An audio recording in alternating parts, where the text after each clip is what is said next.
Yate and welcome to the ICT Newscast, Polydneklaw Yanishia. We begin in New York, where the long fight against racist sports mascots takes a new turn. Stuart Huntington reports. The Massapequa, New York School District is the latest flashpoint in the effort to remove Indigenous imagery from American sports and has drawn the attention of the Commander-in-Chief.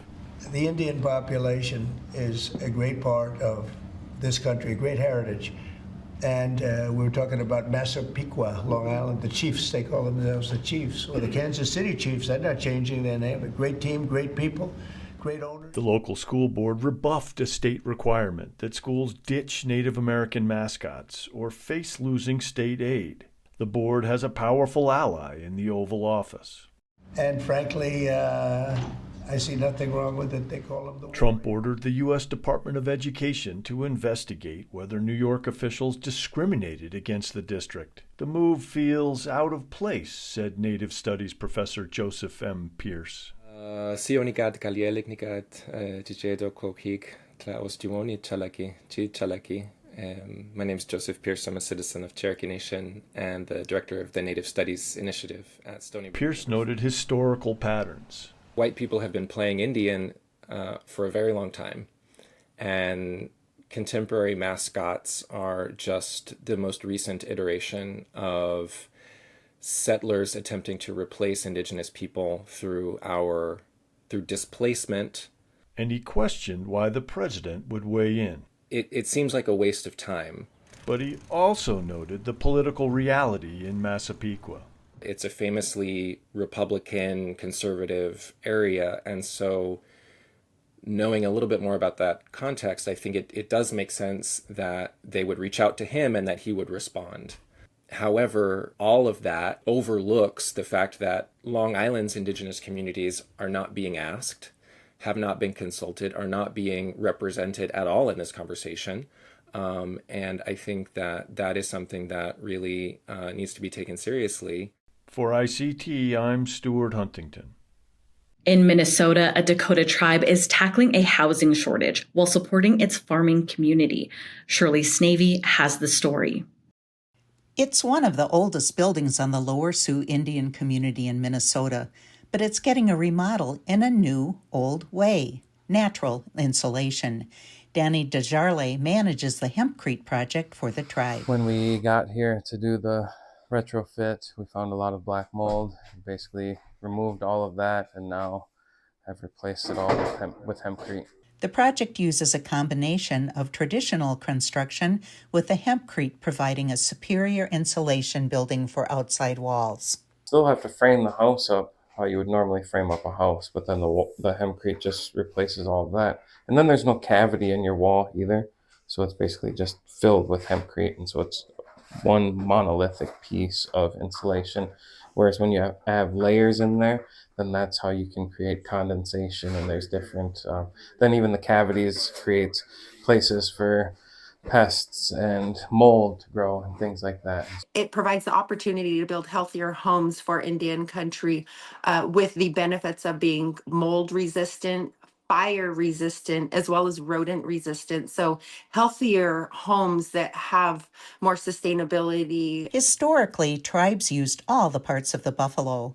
Mary Jane Oatman of the Indigenous Cannabis Association compares that with the hemp plant. That's why we have very much leaned into the project that is happening at the Lower Sioux Indian community, and that the work that they're doing to really showcase the hemp plant as the new green buffalo, with the ability to be able to provide so many aspects of lifeways for our tribal families, from food systems with hemp, medicine, shelter, and clothing. There are just so many opportunities for whole plant use. Hemp and marijuana are the same plant. We always try and say industrial hemp just so it kind of adds that, little industrial factor to it, and then gets people asking questions about it. We still always get those questions. Can you smoke it, or can it get me high, or whatever, and what we like to tell people, because we go talk with fourth graders, we talk with, seniors in high school, and we tell them it's just like how the dogs have a Great Dane and a Chihuahua. You know, they couldn't be more opposite, but they're still both dogs. Same with hemp and marijuana or weed or whatever you want to call it. You know, they're both a cannabis plant, but they couldn't be more opposite. You know, industrial hemp is over here. Industrial hemp is the sober, straight shooter, you know, and then, you know, weed is the cousin, you know, whatever. The hemp stem, you know, that's basically what's all rolled up into these big bales out front here. And it has to lay out in the field for a while before you want to bale it up, and it's retting, and so it's basically a fancy word for rotting. And what it's doing, it's breaking down the natural glues that are inside of the plant, and you can then separate it a lot easier. This fiber is your bast fiber. That's like what your textiles, your clothes, like my jacket's made out of the outside of a hemp stem. And that's historically what people would process for, is this outside of the stem, you know, and to get the fiber and create textiles out of. And then the inside of the stem was just the byproduct.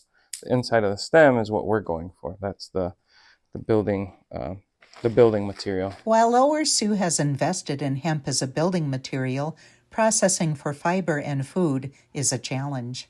The United States is in a significant backlog in being able to provide not just the manufacturing infrastructure for the fibers and to be able to create sustainable fabrics. We're in competition right now with the cheaper, faster, quicker production of other materials. And it's really also that break, the prohibition timeline when we did not have the processing here domestically in the United States. But that's not just for fiber, Shirley. That is for so many other aspects of the plant. We currently lack domestic processing for the grain to make the hemp hearts. Affordability is going to be a challenge until we can start to get our tribal hub zones and our tribal foreign trade zones really activated around creating new manufacturing opportunities for the whole plant uses here domestically in the United States. And we really see Indian country is positioned to lead in that manner because of our large agricultural base, our strong water rights, as well as just being able to push forward the ethos of regenerative farming, which comes hand in hand with the hemp plant. I came into this kind of a skeptic, started using the material, seeing how easy it was, and seeing people around me get jobs around it, you know, seeing houses being developed here on our reservation by our own community members, for our community members. You know, it's became more of a why now than a job. You know, it's like my whole reason for coming to work every day is to, you know, we're rebuilding our community with our community members. In October, the Lower Sioux will be the first U.S. host of the International Hemp Building Symposium. For ICT, from the homelands of the Mdewakanton, Dakota, I'm Shirley Snavy.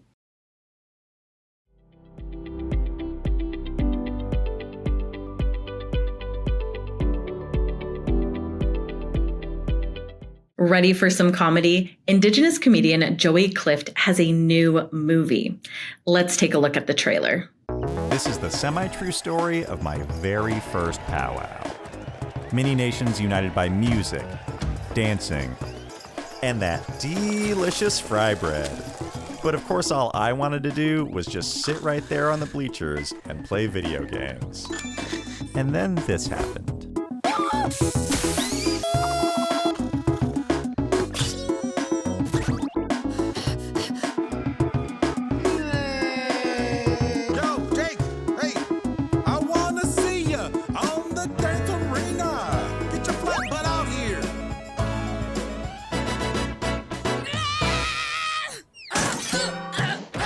Coming soon to a powwow near you. And yeah, I'm still thinking about that fry bread. It's delicious.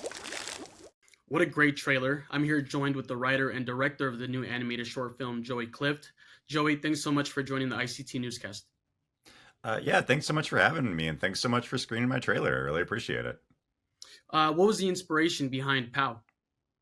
So the inspiration behind POW is that I'm an enrolled member of the Cowlitz tribe, and I grew up on the Tulalip Reservation. And when I was a kid, I was dragged by my mom to powwows all the time. And I spent a lot of that time just kind of sitting on the bleachers and, playing video games. And then, through kind of that process and growing up, I, eventually learned that though it's really great that I'm fantastic at Mario Kart 64, Mhm. my culture is like maybe, a little bit more important than that. And also, I can like love both of those things at the same time. Like my love for my culture and my love for video games don't have to be mutually exclusive. And why did you make this movie? So I made this movie because I work in the entertainment industry. I've been making cartoons for probably like 10 years at this point for, places like, Netflix, Cartoon Network, Nickelodeon. And I grew up really loving just like hard comedy cartoons like The Simpsons, Family Guy and things like that. But I'd never really been able to like write or create that kind of thing with native characters and a contemporary native story front and center. Mhm. And, I wanted to show so I wanted to make something that could show that like, native kids can be as funny as Bart Simpson, like, native stories can be as funny as Looney Tunes. And, these are all things that like we know that that's the case, but we've never really seen that kind of in the animated short space before. And what was it like creating this movie? So creating this movie was just such a dream project for me. I have wanted to tell this story for probably like 5 years or so at this point, and I really just had like a perfect storm of support from a really great funder called Pop Culture Collab, partnership with a really great animation production company called Flickr Lab, and then just through working on shows like Molly of Denali and Spirit Rangers, I Mhm. just had a team of really amazing native animation talent that I was able to kind of assemble to put it together. And it was just like really great to have sort of the resources as well as like just this world class amazing team to kind of make the story that I'm so passionate about. Like you just said, the team behind this movie is largely indigenous. What's it like working with a team like that? So it's so fantastic working with a largely indigenous team on a short like this. Partly because, if I want to, make a film that takes place at a powwow, I can know that most of my team has been to a powwow. They know what a powwow sounds like. If I say that I want one of the characters to be a fry bread cook, I don't have to stop and explain what fry bread is. And there was also just a really great back and forth with, a lot of the team. I worked with a really amazing animation artist named Morgan Thompson, who is an Annie Award-winning Cherokee animation professional. And it was so great having conversations with her about like, saying like, oh, we've never really seen like ledger art in animation before. Like, is there a way that we can use that in the short? And then being able to have that back and forth of, kind of talking about like not just the professional aspects of what we want the short to be, but also just like, oh, this is our opportunity to create like a big, cool native animated short. Like, what do we as a collective group of indigenous people working on this want to say? And what do you hope the kids that will watch this movie get out of it? I hope that the native kids who watch this movie, just see like a funny story that they can relate to about like native kids at the powwow, like, screwing around and playing video games. I hope that non-native kids and native people, what they get out of this is, just this understanding about like the complexities of native culture and hopefully the universal relatability that though this short takes place at a powwow and is like very, coastal Salish Pacific Northwest Native specific, it is also just kind of a universal story that a lot of people go through about like learning kind of where your culture fits in your life. And, I hope that people see that. And then I hope that, people just like learn a lot about sort of the contemporary Native experience and sort of the nuances within that while seeing, a bunch of jokes about fry bread and a kid, trying to find a place to charge his video game console. Joey, you are very accomplished, having created Gone Native, having written for shows like you said, Spirit Rangers and Molly of Denali, to name a few. What was it like? How does it feel creating this new movie? Thank you so much. Also, I got to give a shout out. Spirit Rangers, we were just nominated for a Peabody Award 2 weeks ago, which is big news. I just Yeah, like saying that because it's crazy to me. no, that's great. I heard that. Um, Congratulations. Yeah. oh, thank you, thank you.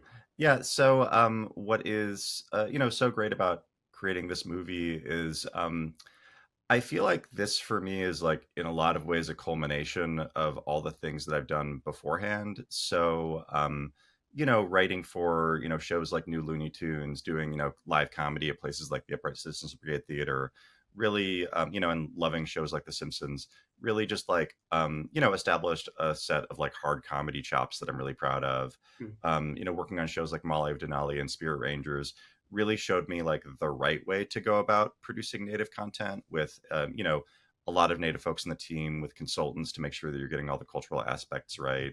We're currently going through the film festival circuit. We have a lot of really exciting screenings coming up, including Seattle International Film Festival, our Washington premiere in a few weeks.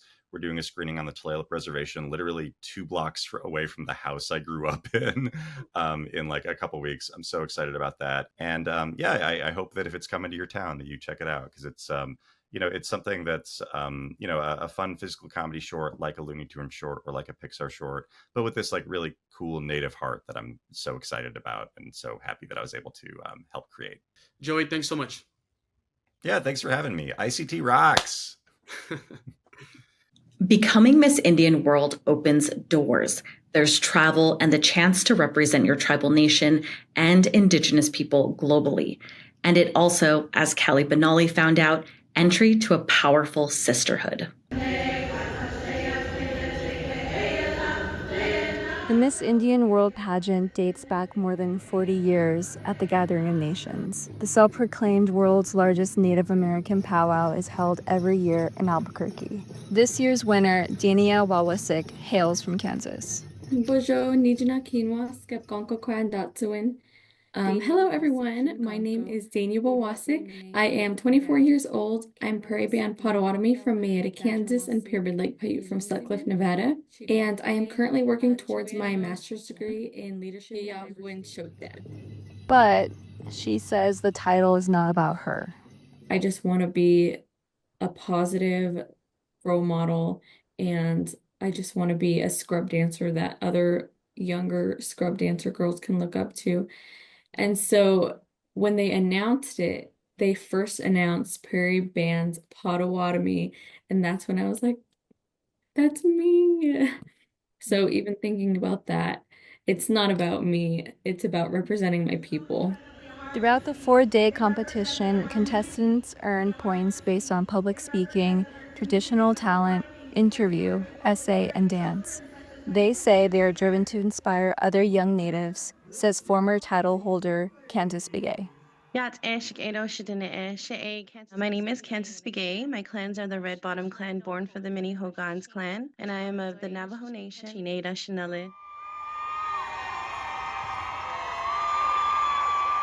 Especially young Native women and girls.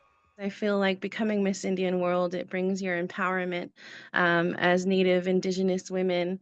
It gives us a way to portray our culture and to be able to be involved with it. We are the mothers, the daughters, the sisters, the aunties to everyone during that time, and it brings people together in such a harmonious and beautiful way. So I really love to inspire. And there's something else that's super powerful, says former Miss Indian World Cassie John. My name is Cassie John. I come to you from the communities of Rock Point and Chilchimbito, Arizona on the Navajo Nation. It's also a powerful sisterhood. I think with the Miss Indian World pageant, it's a sisterhood. There's definitely an amazing sisterhood. You definitely come out with a lot of new sisters. I definitely did. Every time I ran, I was able to connect with so many girls. And would they recommend the experience? Yes. I would encourage any young Indigenous women to go ahead and run for Miss Indian World, because it's more than just the title. The experience is amazing. I learned so much about the other girls' tribes and their norms.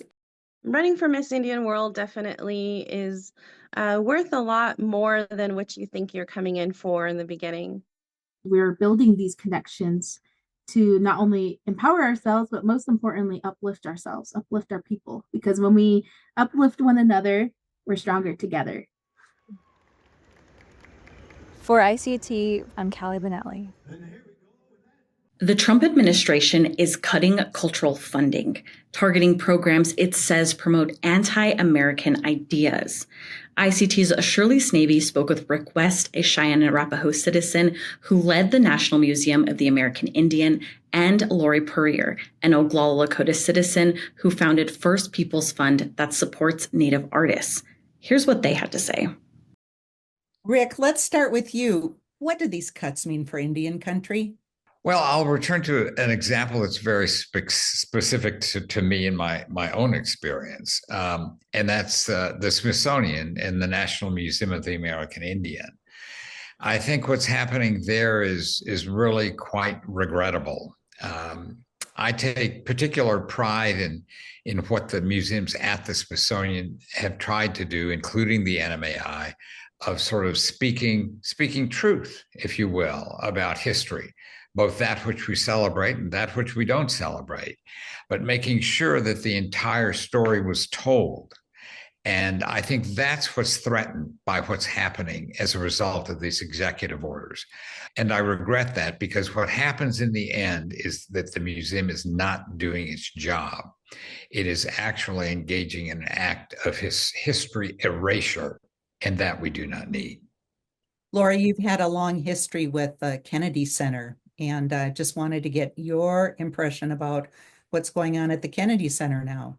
Yeah, we have a partnership with the Kennedy Center for our 25th anniversary. We had a production there. Rick was on the host committee as well, and we sold out the venue, filled the house, and it was We the People's Before, we called it, and really taking off of the Jefferson Keeler We the People Before. And so that partnership probably took about 4 years just to develop. And what we've seen since hosting We the People's Before at the Kennedy Center is we've seen a lot more exposure for our artists, and it'll sure be missed, and we probably won't be seeing anything like it for maybe another 4 years or so, unfortunately, and it'll take a lot to rebuild it back up. And Rick, you're an attorney. I want to say that. And so what do you think this says about tribal sovereignty, all of these cuts to these federal programs?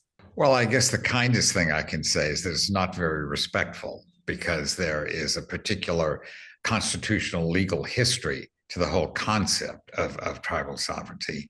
We think of it more in terms, I suppose, and I certainly did as an attorney, of legal rights, responsibilities, and prerogatives. But there's also a cultural dimension to it, too, that I think is equally important. And it is really this combination of legal and constitutional authorities combined with cultural self-representation that makes Native communities very different from other ethnic communities in this country. Ours is a state of nationhood, if you will, within the constitutional context of the United States. And that's really important. And I think that we should be dealt with in that way. And I think that what there is an effort that goes throughout what the administration is trying to do is to diminish that, to sort of put that to the side, even though in the prior several years, I think there was an effort to actually strengthen that and to recognize that, both with words and with deeds. I'd like to get back to that, quite frankly. Laura, you said when First Peoples Fund started, you didn't rely on federal funding. What do you think this kind of seed money, perhaps from the federal government, that artists and arts organizations have enjoyed, from the NEA, NEH, IMLS, what's that going to do to the field of Native philanthropy? So I think the more philanthropy can step in and provide some secondary support at this point, which happened, during COVID, as many of the BIPOC or communities of color received, Black, Indigenous, Asian, all the other communities received direct support during COVID. And so I hope there's ways that our organizations can continue to support those individual artists. And then just in closing, I think about Bud Lane, a dear friend of mine, and he's on the board of First Peoples Fund. His tribe was completely terminated, right? And it took them, 30 years to get their federal recognition restored. And Bud is the Community Spirit Award honoree of First Peoples Fund. And I can continue to hear his voice when he says, his mentor, she wove through 3 different wars, continued to weave. So I think the artists, the culture bearers, the tradition keepers, they're going to continue to do the work that they do in their community, and because they will continue to sustain culture at the community level. Rick, any closing thoughts? Well, I hope that that will be true. One thing that has disturbed me, which is kind of a warning signal, I guess, is that philanthropy, they have been slower to respond, candidly, this time around. And we need to be aware of that and work with it. One of the ways we can work with it, I think, is that on the native side, in terms of how we try to move things forward to a different place and return to a better place, is aggregating amongst ourselves. In other words, Native organizations, Native NGOs, Native initiatives, sort of connecting with one another, communicating with one another, so that we create a larger mass, if you will, in trying to lobby philanthropy, in this instance, to take steps that help fill some of these gaps that have been created, which are not only gaps, they're sort of canyons at this point. And we need to be aware of that and do something about it. Well, this is a continuing story, as we all know. And I want to thank you, Lori Poirier and Rick West, for joining us on the ICT Newscast. Thank you. Thank you, Plamaya. And that's a slice of our Indigenous world. For all the latest, visit ictnews.org. From all of us in the newsroom, stay safe, my relatives.